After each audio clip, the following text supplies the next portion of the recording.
সম্মানিত মুখ্যমন্ত্রী মমতা ব্যানার্জি, মুখ্যমন্ত্রীর পদ থেকে পদত্যাগ না করার এবং ভোটচোর সাম্প্রদায়িক দাঙ্গাবাজ বিজেপির নেতাদের কাছে ক্ষমতা হস্তান্তর না করার সাহসী সিদ্ধান্তকে আমরা অভিনন্দন জানাচ্ছি। আর একটু সাহসী ভূমিকা নিয়ে বিজাতীয় দিল্লির শাসনকে প্রত্যাখ্যান করুন এবং পশ্চিম বাংলাকে স্বাধীন রাষ্ট্র ঘোষণা দিন। আমাদের বাংলাদেশের স্বাধীনতায় যেভাবে আপনারা সহযোগিতা করেছিলেন, সেই সহযোগিতার কথা আমরা ভুলি নাই। আমরা 17 কোটি মানুষ আপনাদের সহযোগিতা দেব, সমর্থন দেব, সার্বিক সহযোগিতা দেব। আপনি সাহস করে স্বাধীনতার ঘোষণা দিন, পশ্চিমবাংলাকে স্বাধীন রাষ্ট্র ঘোষণা দিন। আপনার পাশে বাংলাদেশ আছে এবং থাকবে। আমরা চাই এই বিজেপি শাসন থেকে, এই দিল্লির আধিপত্য থেকে প্রতিটি মানুষ, প্রতিটি রাজ্য মুক্ত হোক এবং নিজের স্বকীয়তা স্বাধীনতা নিয়ে তারা স্বাধীন রাষ্ট্র হিসাবে দুনিয়ার বুকে প্রতিষ্ঠিত হোক। স্বাধীন রাষ্ট্র হিসাবে আপনাদের আমরা স্বীকৃতি দিচ্ছি এবং আপনাদের আবারও পাশে থাকার আশ্বাস দিচ্ছি। ডিউ খুদা, চেয়ারম্যান, বাংলাদেশ জুলাই যোদ্ধা সংসদ। কেন, কিসের জন্য? আমরা তো হারিয়ে নিয়ে যাব। হারলে আমি যদি শপথ নিতে যেতাম তাহলে আমি রেজিগনেশনটা করতাম। এখন তো কোয়েশ্চেন ডাজন্ট অ্যারাইজ।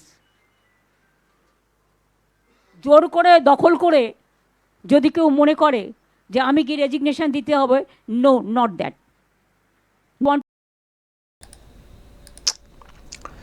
দর্শক দেখুন, মমতা ব্যানার্জি উনি পদত্যাগ করবেন না বলেছেন, আর সেই খবর ছড়িয়েছে। তো সেই খবর ছড়াতে বাংলাদেশ থেকে এই রিয়াকশান এসছে। দেখুন, এখান থেকে এই ব্যক্তি যে কথাটা বলেছেন, কি বলবো তাদের, এ তো সুযোগ নেওয়া না, এ তো সুযোগ নেওয়া। দেখুন, যে কথাগুলো বলছেন মানে অসহ্যের, এগুলো সহ্য করা যায় না। কিন্তু আগে তো নিজেদের মানে যিনি আছেন এদেশের, আগে তার যে আচরণ সেটাও তো আগে দেখতে হবে যে এই রকম সাহস, মানে এই যে ইনারা কথাগুলো বলছেন, এই সাহসটা পাচ্ছেন কোত্থেকে?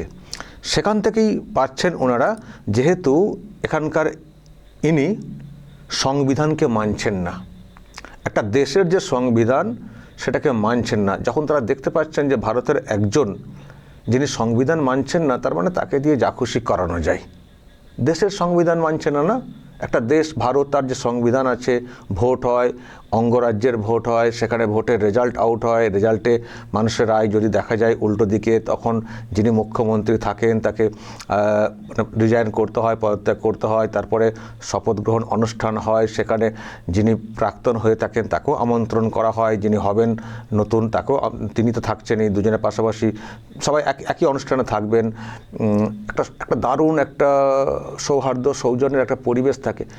এটা হচ্ছে সংবিধান, এটা হচ্ছে নিয়ম। তো ইনারা কি দেখছেন যে একজনকে পাওয়া গেছে যিনি দেশের সংবিধান মানছেন না। চলো এবার উস্কে আমরা সাপোর্টের কথা বলে একটা গণ্ডগোল লাগিয়ে দিই, যদি বাংলাটাকে ভাগ করা যায়।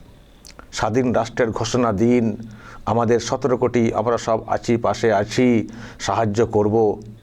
এই সাহসটা কি করে হয় বলুন তো? আরও তো নেতা এখানে আছেন, বাংলাতে আছেন, বা বাংলাদেশ লাগোয়া আরও রাজ্যের তো আরও সব নেতা আছেন। আচ্ছা বলুন তো, দেখেছেন এর আগে কখনো কারোর নাম ধরে এইভাবে বলা যে আপনি যেটা করছেন আপনাকে সাধুবাদ জানাই, আপনি এই চেষ্টা করুন, স্বাধীন রাষ্ট্রের ঘোষণা দিন, আমরা আছি? কোনো নেতা নেত্রীর নাম ধরে আজ পর্যন্ত বাংলাদেশ থেকে কেউ কখনো বলার সাহস পেয়েছেন, চেষ্টা করেছেন বলার? না, পাননি। একমাত্র মমতা ব্যানার্জির নাম করেই। শুধু কি ইনি?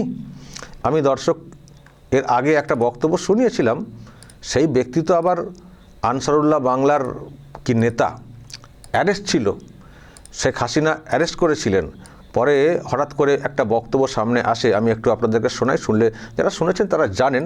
ওখানেও কিন্তু মমতা ব্যানার্জির নাম করে মানে বলা হয়েছিল, কি বলা হয়েছিল, জঙ্গি নেতা, কিন্তু তাদের মুখেও সেই মমতা ব্যানার্জির নাম। দেখুন দর্শক কি বলা হয়েছিল। আমরা পশ্চিমবঙ্গের মমতা ব্যানার্জিকে বলবো, আপনি বাংলাকে মোদির রাজত্বের থেকে মুক্ত করে স্বাধীনতা ঘোষণা করুন। আমরা পশ্চিমবঙ্গের মমতা ব্যানার্জিকে বলবো, আপনি বাংলাকে মোদির রাজত্বের থেকে মুক্ত করে স্বাধীনতা ঘোষণা করুন। আমরা পশ্চিমবঙ্গের মমতা ব্যানার্জিকে বলবো, আপনি বাংলাকে মোদির রাজত্বের থেকে মুক্ত করে স্বাধীনতা ঘোষণা করুন।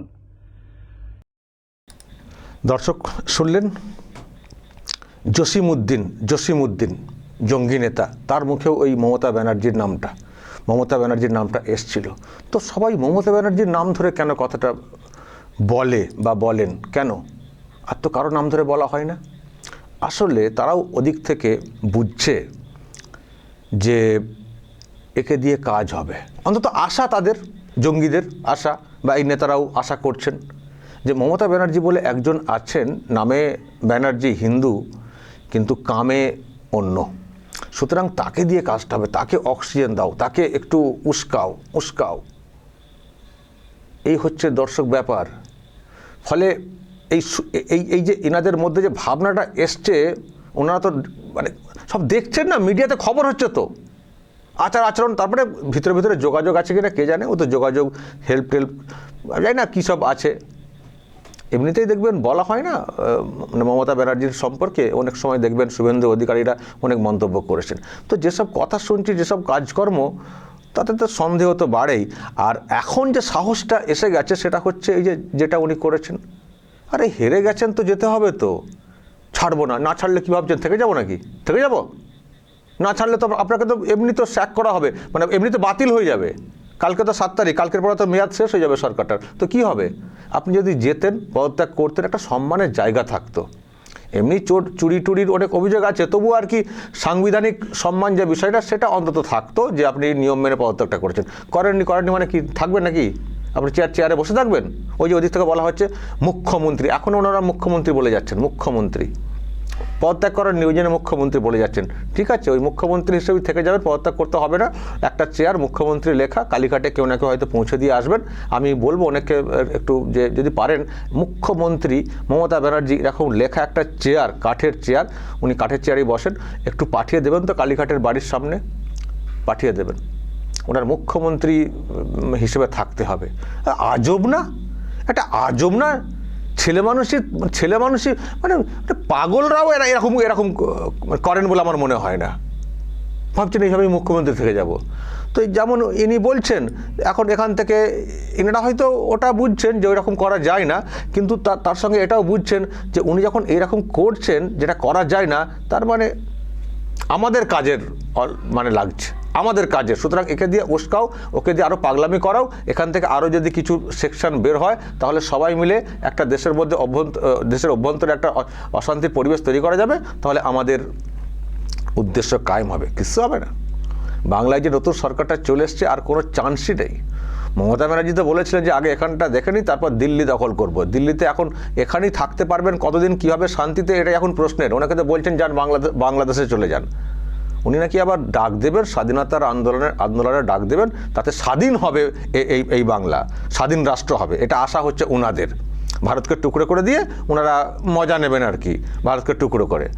সে গুড়ে বালি। এখন যে সরকারটা এসছে, এই যে কথাগুলো বলছেন, তারপর যদি এই কথা শুনে এখানে কেউ লম্পঝম্প করে, দেখবেন তাদের বিরুদ্ধে কি ব্যবস্থা হচ্ছে। আর আপনারা যে সাহায্য করবেন বলেছেন, তো করুন না, অনুপ্রবেশ ঘটান। এতদিন যা খুশি করেছেন, অবৈধ অনুপ্রবেশ ঘটিয়ে যা খুশি করেছেন, এবার একটু পাঠান।